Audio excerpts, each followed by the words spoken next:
পারবো না। তাগুত বুঝেন যেটা শয়তানের পথ, কি বলেন, যেটা হকের বিপরীত, যেটা হকের বিপরীত সেটাই হলো কি তাগুতি শক্তি। তাগুতি শক্তি এই পৃথিবীতে বহুবার এসেছিল, কিন্তু সেই তাগুতি শক্তি ইসলাম বিদ্বেষী, ইসলামের শত্রুরা, ইসলামের সাথে যারা গদ্দারি করেছে, শত্রুতা করেছে, এই শত্রুরা পৃথিবীতে কোনোদিন চিরস্থায়ী ভাবে টিকে থাকতে পারে না। পারে না, কি বলেন, পারছে? বিশ্ব নবী হযরত মুহাম্মদুর রাসূলুল্লাহ সাল্লাল্লাহু আলাইহি ওয়াসাল্লামের উপর কেবল কোরআনুল কারীম আল্লাহ তাআলা নাজিল করে দিলেন। কি করলেন? কোরআন নাজিল করলেন। কোরআন নাজিল করার পরে কি তিনি বসেছিলেন? কি বলেন, তিনি বসে রয়েছেন? মক্কার লোকদের কাছে তিনি দাওয়াত নিয়ে গেলেন। সেই দাওয়াত ছিল লা ইলাহা ইল্লাল্লাহু মুহাম্মাদুর রাসূলুল্লাহ। এই দাওয়াত ছিল কি? লা ইলাহা ইল্লাল্লাহু মুহাম্মাদুর রাসূলুল্লাহ। অনেকেই একেবারে থক হয়ে গেলেন, ব্যাপারটা কি? মুহাম্মাদুর রাসূলুল্লাহ কি আবার তার মাথাটা কি খারাপ হয়ে গেছে কিনা? উনি আজকে উল্টা পাল্টা কথা বলা শুরু করেছেন, ব্যাপারটা তো কিছু বলতে পারছি না। কি বলেন, কথা ঠিক না ঠিক? রাসূল আকরাম সাল্লাল্লাহু আলাইহি ওয়াসাল্লাম তিনি কি সত্য কথা বলেছেন না মিথ্যা কথা বলেছেন? তিনি বাল্য জীবন থেকে শুরু করে এই আল্লাহ পাক যখন তাকে নবুয়ত দিলেন, নবুয়তের আগ পর্যন্ত তিনি ছিলেন সকল মানুষের কাছে তিনি স্নেহের পাত্র ছিলেন। কি ছিলেন না? মহব্বতের পাত্র ছিলেন। সকল শ্রেণীর মানুষ তাকে মহব্বত করত। কিন্তু যখন তিনি আল্লাহ পাক রব্বুল আলামিনের এই ঘোষিত এই বিধান আল্লাহ রব্বুল আলামিন যখন তার উপরে নাজিল করলেন, ইকরা বিসমি রাব্বিকাল্লাযী খলাক, যখন এই আয়াত নাজিল করলেন, এই সূরার কিছু অংশ আল্লাহ পাক রব্বুল আলামিন তার উপরে নাজিল করলেন, তখনই এক শ্রেণীর মানুষ তাকে বলল, মুহাম্মাদুর রাসূলুল্লাহ সাল্লাল্লাহু আলাইহি ওয়াসাল্লাম মনে হয় পাগল হয়ে গিয়েছে। তোমরা কে কোথায় আছো? এই পাগলকে এলাকা থেকে তাড়িয়ে দিতে হবে। বলে না নাউযুবিল্লাহি মিন যালিক। আমার ভাইয়েরা, আল্লাহ রাব্বুল আলামিন তার ডাক ভাঙ্গা জবাব দিলেন। জিবরাইল আলাইহিস সালামকে ডাক দিয়ে বললেন, জিবরাইল তুমি কোথায়? জিবরাইল হাজির হয়ে গেলেন। জিবরাইলকে বললেন, জিবরাইল তুমি এই আয়াতে কারিমা আমার হাবিবকে শুনিয়ে আসো। আমার হাবিব এই আয়াতে কারিমা এখনই তাদের সামনে উপস্থাপন করবে। জিবরাইল আলাইহিস সালাম চলে আসলেন, আল্লাহর হাবিবকে বললেন, হাবিব এ আল্লাহর দোস্ত মুহাম্মাদুর রাসূলুল্লাহ সাল্লাল্লাহু আলাইহি ওয়াসাল্লাম, এই মাত্র আল্লাহ পাক আমাকে আপনার কাছে প্রেরণ করেছেন। আপনি পাঠ করেন, মা সাহিবুকুম বিমাজনুন।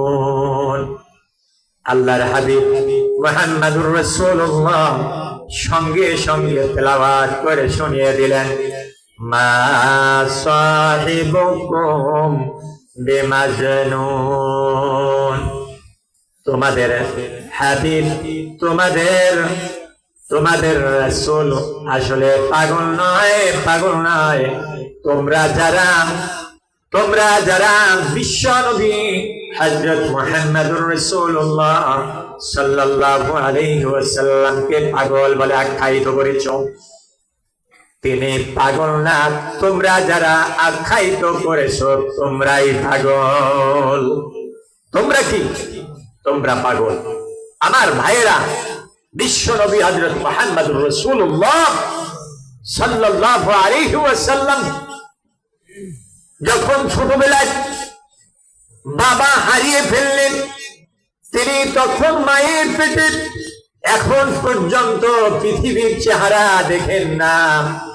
তখন বাবাকে হারিয়েছেন, আপনজন হারিয়েছেন। যখন তিনি ভূমিষ্ঠ হইলেন, ভূমিষ্ঠ হওয়ার পরে মায়ের কোলে লালিত পালিত হলেন। 6 বছর অতিবাহিত হল। 6টি বছর অতিবাহিত হওয়ার পরে বাবার কবর জিয়ারত করার জন্য মা এবং ছেলে উভয়ে বিশ্ব নবীকে নিয়ে যখন জিয়ারতে গেলেন, কিন্তু পথিমধ্যে আসার পথে মা সেখানে ইন্তেকাল করলেন আবওয়ান নামক স্থানে। বলেন আল্লাহু আকবার। আল্লাহর নবী বিশ্ব নবী মাত্র 6 বছর বয়স, মা ওই সময় ইন্তেকাল করলেন। হায়রে, পৃথিবীতে দেখার মতো কেউ নাই, আছে নাকি? কি বলেন? 6 বছরের শিশু, আরে লালন পালন করার ভার মা ইন্তেকাল করেছেন, বাবা ইন্তেকাল করেছেন। এই সময় তিনি অসহায় অবস্থায়, তখন তাকে কে লালন পালন করবে? এই অবস্থায় তার লালন পালনের ভার তার চাচা আবু তালিব গ্রহণ করেন। বলি না সুবহানাল্লাহ। আমার ভাইরা, বিশ্ব নবী হযরত মুহাম্মদুর রাসূলুল্লাহ সাল্লাল্লাহু আলাইহি ওয়াসাল্লাম আবু তালিবের কাছে লালিত পালিত হচ্ছেন, আস্তে আস্তে বড় হচ্ছেন। আবু তালিবের কিছু ভেড়া বকরি ছিল, এগুলি নিয়ে তিনি মাঠে ময়দানে তিনি এগুলি চড়াইতেন, যাইতেন আসতেন। ওই চাচার সংসারে থাইকা তিনি খানা খাইতেন, বড় হয়েছে। চাচা তাকে আদর করতেন, যত্ন করতেন। কিন্তু যখন তার অধীনে থেকে আস্তে আস্তে বড় হইল, বড় হওয়ার পরে আস্তে আস্তে করে যখন তিনি বড় হইলেন, এমনকি যখন তার বয়স একটা সময়ে পৌঁছে গেল, আল্লাহ পাক রব্বুল আলামিন যখন তাকে নবুয়ত দিলেন, ওহীর জ্ঞান দান করলেন, এরপরে তিনি যখন দাওয়াত দিতে গেলেন, দাওয়াত দেওয়া শুরু করলেন। কিন্তু এই মক্কার লোকেরা খেপে গেল বিশ্ব নবীর উপরে। তার চাচা আবু তালিব এর কাছে এসে অনেকে অভিযোগ দিল, এ আবু তালিব, তোমার বাতিজাকে থামাও, তোমার বাতিজা মনে হয় অনেকটা বেড়ে গিয়েছে, তার বাপ নাই মা নাই, এতিম, এত বড় অগ্রসর, এত বড় দুঃসাহস হয় কোথায় পেয়েছেন? আজকে মক্কার লোকদের কাছে ও দাওয়াত দিয়ে যাচ্ছে, আর সাধারণ মানুষগুলি আর ভক্ত হয়ে যাচ্ছে ওর কাছে লোকগুলি এসে সভা গ্রহণ করছে, কালেমা পড়ছে, কালেমা পড়ে মুসলমান হয়ে যাচ্ছে। তাড়াতাড়ি করে তোমার বাতিজাকে থামাও। কার কাছে অভিযোগ করলো?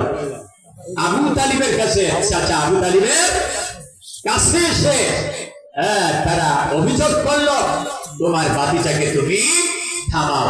কিন্তু আবু তালিব কি মুসলমান? কি বলেন? আবু তালিব কি মুসলমান ছিলেন? আল্লাহ রাসূলের চাচা আবু তালিব মুসলমান ছিলেন না। মুসলমান না হওয়া সত্ত্বেও তিনি বিশ্ব নবী হযরত মুহাম্মদুর রাসূলুল্লাহ সাল্লাল্লাহু আলাইহি ওয়াসাল্লামের গায়ে একটা টুকরাও কি লাগতে দেন নাই। তিনি হুঁশিয়ার করে দিয়েছেন। তিনি কি বলেছেন?